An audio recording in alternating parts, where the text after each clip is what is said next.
Did you tell anyone in the district attorney's office that the judge could kiss your ass? No. I told Mr. Hampton to have the judge to call me so I could tell him how being harassed. That's exactly what I said. Y'all know I gotta find a comedy somewhere, but it ain't funny after that. Let's get into it.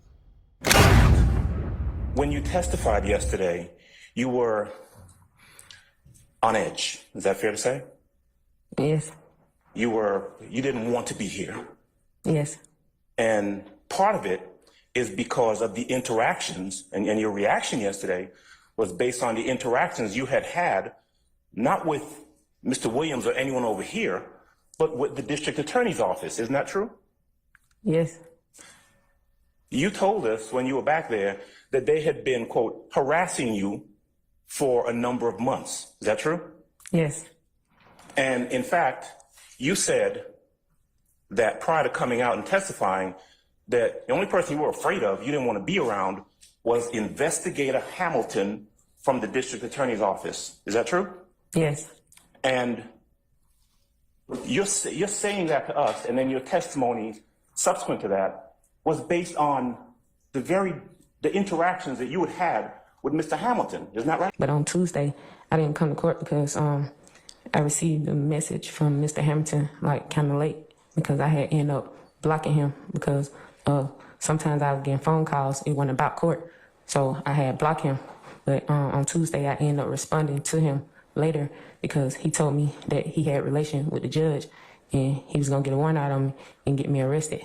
And I told him I would come in, but they ended up coming pick me up and like surround my house and move my cameras and stuff like that. And had my 11-year-old outside for like an hour and a half by himself because he didn't know I was at because it's only me and my kid. But you got locked up? Yeah. You, or at least when I told you I wanted to speak with you about something that happened to you in 2013, that you told me I've blocked out that entire time in my life. Yes. Isn't it true that you teared up and said that you had gone to prison, and while you were in prison, your mother became terminally ill? Yes. Isn't it true that you said and had on a shirt when we met that was commemorating the date and your mother? Objection, relevance. Overruled. Yes. Isn't it true that you began to, when I asked you, did you ever get counseling?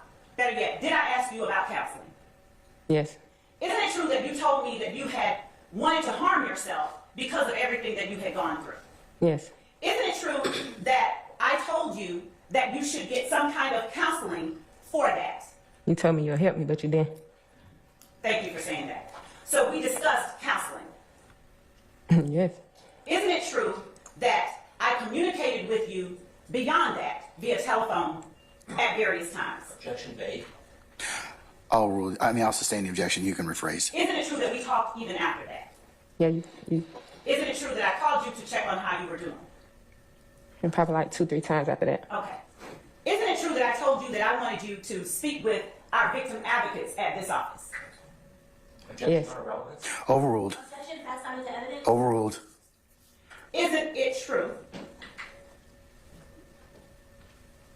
that I asked you about Jeffrey Williams while we were in Moreland in the Wendy's parking lot? Yes. Isn't it true that I asked you whether Micah Anderson and Jeffrey Williams were friends before an incident in 2013? I don't remember you asking me that, but they was. I was going to say that. And isn't it true that you said that they were? Yeah. Isn't it true that you never once said that the incident did not occur? Yeah. Now, it's beginning to feel like you wanted to harm yourself again. Yes. Isn't it true that I asked you what caused you to feel this way? Yes. Isn't it true that you told me you, Miss Love, you are the reason I'm starting to feel this way? Mm-hmm. Isn't it true that I then left your presence? Yes. Isn't it true that a victim witness advocate came to talk to you? I don't know who it was. Do you recall a young lady about my height with curly hair coming to talk to you?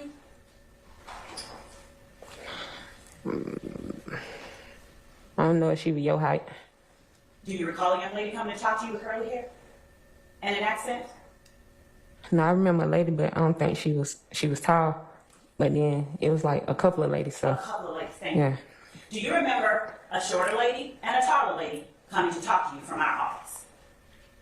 yes, I think they were from your office. Do you remember them talking to you about you wanting to harm yourself? One of them was talking about that, and then one of them was talking about something else. Do you remember them calling the Georgia Crisis Hotline for you? Yes, I think they did. Do you remember indicating that you did not want to wait for them to arrive and you would rather call an Uber? No, Mr. Hamilton told me to leave. He told me to come with him and leave. The lady told me to stay because they called the hotline, and he told me he told her she ain't staying. She finna go. She all right. She all right. Is it your testimony that Mr. Hamilton instructed someone from our office to leave you all? Yeah, I went with him. They stayed. I gave her my phone number. Matter of fact, she just went. The lady who I talked to, she just went. I seen her earlier. She had on a gray suit. She was in the courtroom earlier? She said, no, she came in the room back there with me. She said she was going to get me some paperwork now, so that she was finally getting the paperwork that what she supposed to been giving me a long time ago. Was that Miss Kelly? I don't know her name. Did she have a short bob? Yes, Okay, and she shorter than I am. yes, but you said she taller than you, but she not. So did you meet with a Miss Kelly who is shorter than I am and a young lady who's taller than she is? I don't know her name, ma'am. Just said that. Hey, yo, you. Can you subscribe and turn on that bell too? Because when you do, you're helping unbiased, independent news. We told you had to do was to appear pursuant to your subpoena. What's the subpoena? Ms. Bennett, is it your testimony that you never received a subpoena to appear in court? No, yeah, I received word of mouth or text when I got to come to court. I never had a paperwork telling me I had to come to court. Ms. Bennett, so your testimony is that you were never served a subpoena. Objection, Your Honor, asked and answered. I can't say I was served a subpoena, but I know the first time somebody came and seen me was like last year. And that's when they first talked about the incident, and they showed me a police report. And they was like, to your knowledge, did you make this? And when I read the police report, it didn't make sense. And I told them no. And I don't know his name. And he let me read it, and he was like, do you remember anything like this happening? And I was like, no. And then he had me sign the paper. But he had the police report on top of the paper that he had me sign, so I didn't get to read that paper. And I asked him what I signed for, and he told me I was signing because he need proof that I came and seen him, and he seen me, and I had to sign that he seen me. And so I asked him, I'm like, so I'm in any type of trouble, like, do I supposed to go to court? Because I'm like, he talking about I was a witness to a crime in 2013. I'm like, sir, do you know what year it is?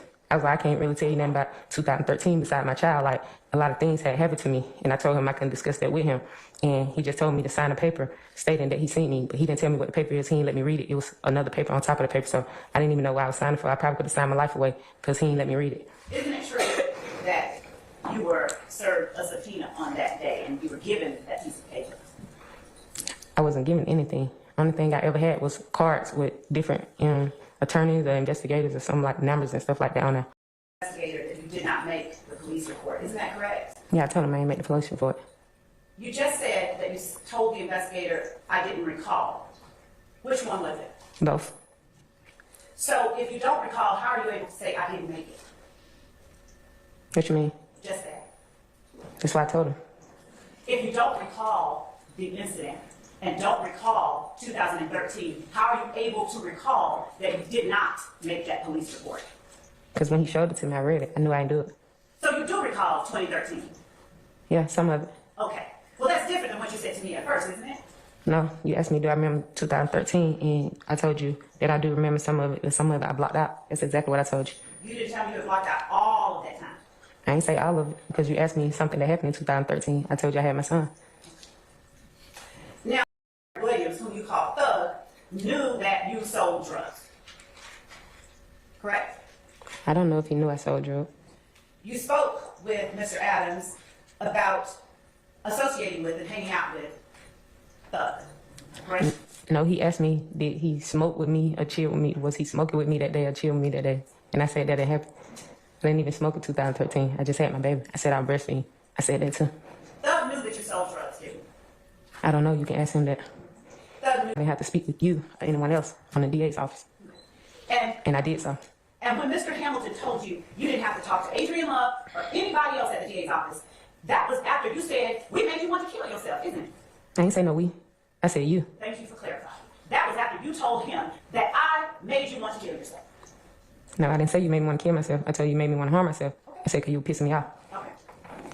And isn't it true that Mr. Hamilton never told you not to speak to any of the members of the defense team? He told me if anyone reached out to me, don't speak to nobody. Isn't it But true? him. Oh, Mr. Brian Steele? Objection, I'm going to ask this witness to be allowed to finish her answers. Now, let's, did you, Ms. Bennett, you need to complete your answer? Go ahead. Can she ask it again? She just been. I'm sorry.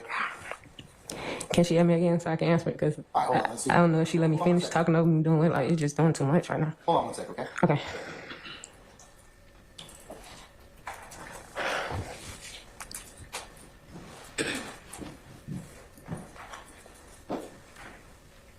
The last question, madam, you were asked was, isn't it true you spoke to Brian Steele? And then that's when the objection was posed. So can you answer that? Yes. Okay, go ahead and finish your answer. And so you said yes. Was that back to the judge's question of whether you can answer that? Yes. So, now I'm going to ask, isn't it true that prior to coming here to testify, you spoke with Brian Steele? On yesterday. Isn't it true that prior to yesterday, you spoke with someone from the defense side? No. Is it your testimony that no one representing either one of these defendants ever reached out to you to just try and see what you were being called to testify about? Not that I know of. I think I had a card from one of them, though. That somebody left a card. That from listening to the conversation between the prosecutor and Ms. Bennett, the prosecutor has interjected her personal knowledge and of facts of this case and has become an unsworn witness. And that's a big problem. And that's what it's called, unsworn witness problem, because the lawyer is making factual assertions without being sworn. And when the lawyer is a prosecutor, that error goes to the heart of fundamental fairness and due process of law, and thus is a constitutional issue. Mr. Williams and the others cannot receive a fair trial, because what has really happened, Your Honor, and this, I'll give you the cases, what really happened is now the jury has to determine, is Ms. Bennett truthful or is Ms. Prosecutor truthful? And that's not the way it's supposed to be. A lawyer shall not assert personal knowledge of facts in an issue except when testifying as a witness. Generally, the law prohibits a lawyer from acting as an advocate at trial where the lawyer is also becoming a witness. There is no doubt that assertions of fact from counsel as to the content of prior conversations with a witness have the effect of making a witness of the lawyer and allowing his or her credibility to be substituted for that of the witness. This practice is improper, not allowed. Mr. Williams asserts that he is entitled to cross-examination of the prosecutor because now what has happened is the prosecutor has put the state, the weight of the state, the pride of the state of Georgia behind her words, and we can't cross-examine her. This is from Dillon, D-I-L-L-O-N versus Kentucky. It is 475. So let's understand this. You mean to tell me, and I know exactly who she is. She's a very attractive woman. Just that jail mugshot don't do her no justice. But a very attractive woman. And she tells y'all, this dude done harassed me, talking about when this is over, let's go out for a date and all this and all that. And then y'all still let this man hang around this woman? And I gotta ask y'all this simple question, this just to the DA. Can you ever have what's called a woman-to-woman moment? Now, I can say this because I got daughters. If my daughter ever told me somebody tried to harass her with the S in front of it, I'm going to make sure she is nowhere near that person, and at least I'm going to get to the bottom of it. That's the least that I'm going to do. Now, will I be here as far as, free? Nah, I'll be in jail. But that's a whole nother conversation for a whole nother day. But what I will say is, it's weird how Miss Love keeps on trying to insert that she really doing her job and she really, really ain't. See, Miss Love have y'all fooled with this witness. This witness is sharper than attack because, as y'all seen in the clips that I played, Miss Love will literally make up some stuff or take a half truth and try to apply it as a whole. And I'm sitting and I'm listening, And the lady just catch it. She just, boom. She was like, prime example, Miss Lover say something like, did you eat food on Sunday? The lady will say, yeah, I ate some food. So then Miss Lover say, so you had a whole meal? She'll say, no, I told you, I just ate some food. I didn't eat a whole lot of food. So what Miss Love is doing is she's very good at this. This is her job. She's very tactful. If she wasn't good at her job, she wouldn't be where she's at. So when I say, for the 5 people, wasn't that many, he's talking about Miss Love is dumb. Yes, she is. Do you realize Miss Love can be cross-examined? And if she gets cross-examined, do you know she can get tossed off the case? Oh, no, Nash, that wouldn't happen. That wouldn't happen. Well, then you ain't been watching the YNW Melly trial, because the YNW Melly trial, the lawyer, who was the head lawyer, who was immensely unlikable, she got thrown off the trial because she's now a witness. So please don't get on this YouTube channel lying about stuff like that. I'm not going to delete your comment or anything like that, but I will make sure I got what's called receipts. Now, one of my biggest problems I have with Miss Love, and I'm fairly certain the jury will see this too, you had a woman who essentially lost her kids, lost her freedom, and lost her mama, and said she talked about harming herself. She didn't say ending it all, Miss Love, and she corrected Miss Love on that. She said, I did not talk about unaliving myself. I said that I was going to harm myself. And then Miss Love is so stupid that she didn't even figure it out, that Miss Love played herself in front of everybody. Miss Love said, I reached out to you. I tried to get you some services and all this stuff and everything like that. No, you didn't. You said you would do it, and it never happened. That's what happened, Miss Love, which puts Miss Love in a pickle, because now Miss Love has to admit, hey, basically everything that you told me, certain things I shouldn't have said, I did say. So now it seems as though when I try to quote unquote be your friend, that I was using that information to essentially get to you. But here's the funnier part. Miss Love brought up the fact that she said, hey, I never said that Young Thug and them didn't rob me. When the officer that came to subpoena her, she said, I don't know. And I'm sitting there like, oh, all right, Miss Love, you're going to do your one today. Then the lady say, I said that because it was 2013. I had to look at the report. I didn't make that report. Wait a minute. It is not a crime to be thorough. It's not a crime to say that. That's like somebody saying, yo, Sadie Nash, in 2009, when you lost that dunk contest, and I go, what dunk contest? I don't know about a dunk contest. And then literally, somebody hands me a video and go, yeah, there you go, right there. Oh, yeah, you're right. I did. Yeah. I couldn't pull it off, but whatever. So I'm gonna be honest with you, bruh. This is a massive L, a freaking massive L, because look at the law that Miss Love potentially broke. It was indeed very unusual for Love to keep asking about her own conversations with the witness. She was interjecting hearsay statements from herself, such as, good talking to you yesterday. Here's the relevant rule of evidence. When a hearsay statement has been admitted in evidence, the credibility of the declarant may be attacked, and if attacked, may be supported by any evidence which would be admissible for those purposes if the declarant had testified as a witness, evidence of a statement or conducted by the declarant at any time, inconsistent with the declarant's hearsay statement, shall not be subject to any requirement that the declarant may have been afforded an opportunity to deny or explain. If the party against whom a hearsay statement has been admitted calls the declarant as a witness, the party shall be entitled to examine the declarant on a statement as if under cross-examination. Now, in my heart of hearts, do I believe that Miss Love, real life, did something shisty and messed up and everything like that? Yep, I do. And I'm going to tell you why. She was trying to get on a personal level with a potential victim. That's not your job.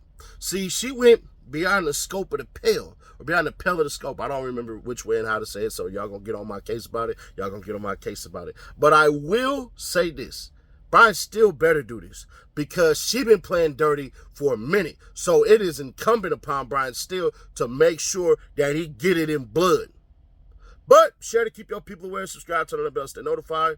And I got a video tomorrow I'm going to drop on Brian Steele where y'all going to quit calling me YSL Seti because I noticed something that he did and something that he didn't do, and I called it out about a week ago. And I'm telling y'all, I don't care. I'm with the truth, justice, and all that and everything like that. I do not believe that this RICO should have happened. I think it's a farce. I think it's BS. But at the same time, I'm a critique. I'm the hood lawyer. If I have not earned your subscription yet, I gotta ask you the simple question, why not? Let's see if we can run this thing up to 4K likes. Happy Saturday, y'all.